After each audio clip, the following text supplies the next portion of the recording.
Hello, my name is Ginny and I am the owner and creator of Mum's Shed. And today I'm going to show you how I use a medium called Powertex, which is a fabric sculpting material. You can do all kinds of things with it, from small projects like I'm going to show you how to cover this CD, to making sculptures, covering vases, and even putting it on furniture as well. So the first thing you need to do is grab a variety of materials.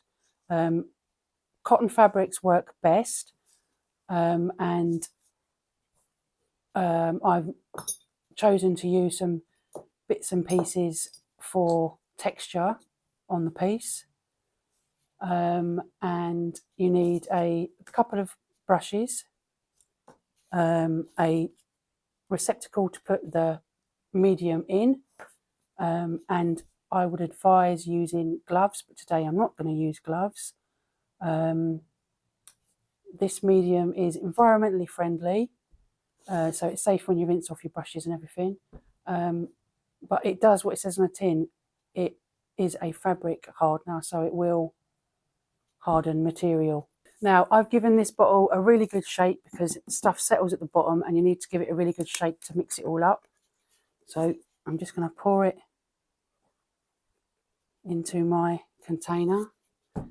And as I'm only working on a small piece, you don't need a lot of the stuff. So what you need to do is your material, you need to soak the material. And it is very, very messy, hence why you lose. But I prefer to work without gloves. You massage the medium into your material. And it's good to work with dark and light so you can see that you haven't missed anything.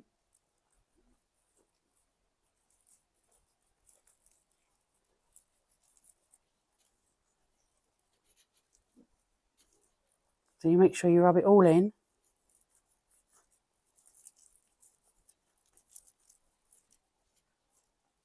And I tend to hold it up so that I can see that I haven't missed anything.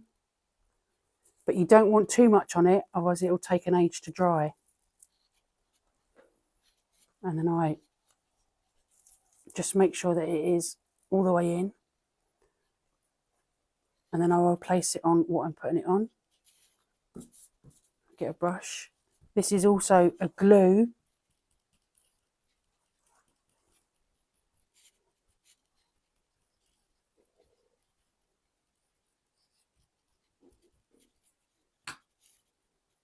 So then you can place your piece of material on what you're working on. And then you can start to sculpt with the material. Sometimes I take it over.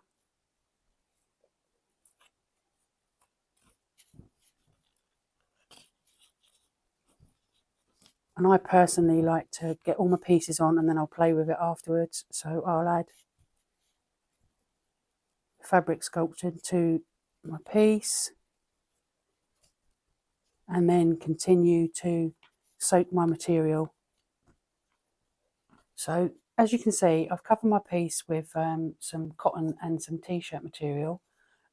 This is a good way for using up all your scraps of material. I've got this little piece of, I think it came from Halloween time, but it makes a really good texture. So you do the same process, soak it, and this one doesn't take a lot to soak up, and then I'll give it a bit of a squeeze out.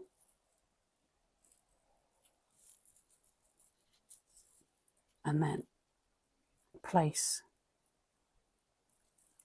make sure that it's all covered, and then drape it over and place it how you want to place it, and I'm quite happy with that. And then you can move on to your bits and pieces. So I'm going to pull a few pieces out and I'm going to paint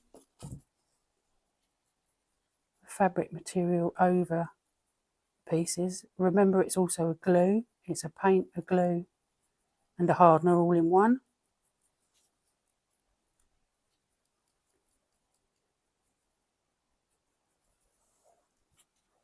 And then it's about placing it where you want to place it.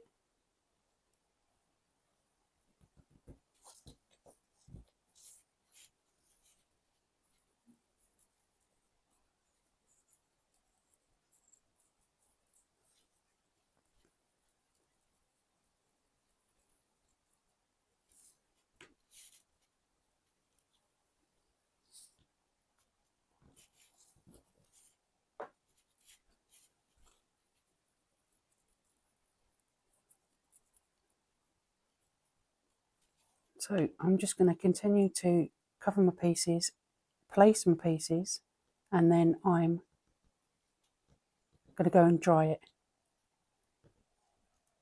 So I have placed all my pieces and I have used a hairdryer to dry it all off. It's not completely dry, it does take 28 days to cure, but for moving on purposes, it's fine to work with.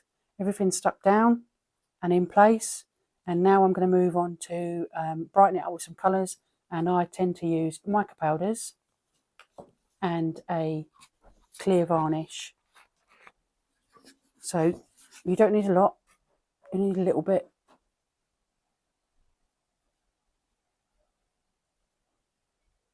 Try not to get it all out. And then I tend to start off with the darker colours underneath first.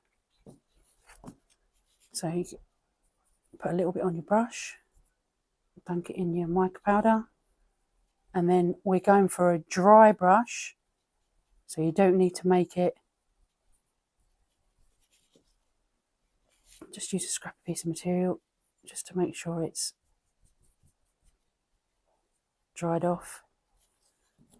And it's to show all the highlights, and then you just gently, with the flat side of the brush,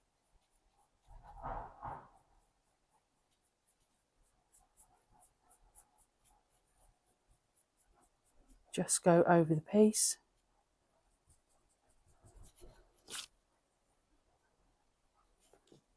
A little bit more.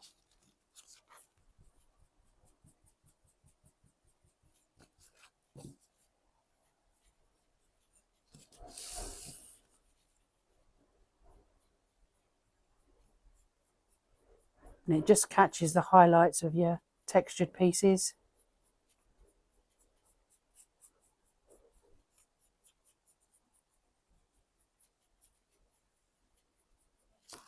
So when you've got enough of that, wipe your brush off.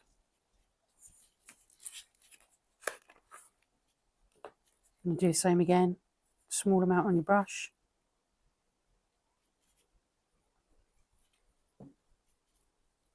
And this should make this piece really pop now.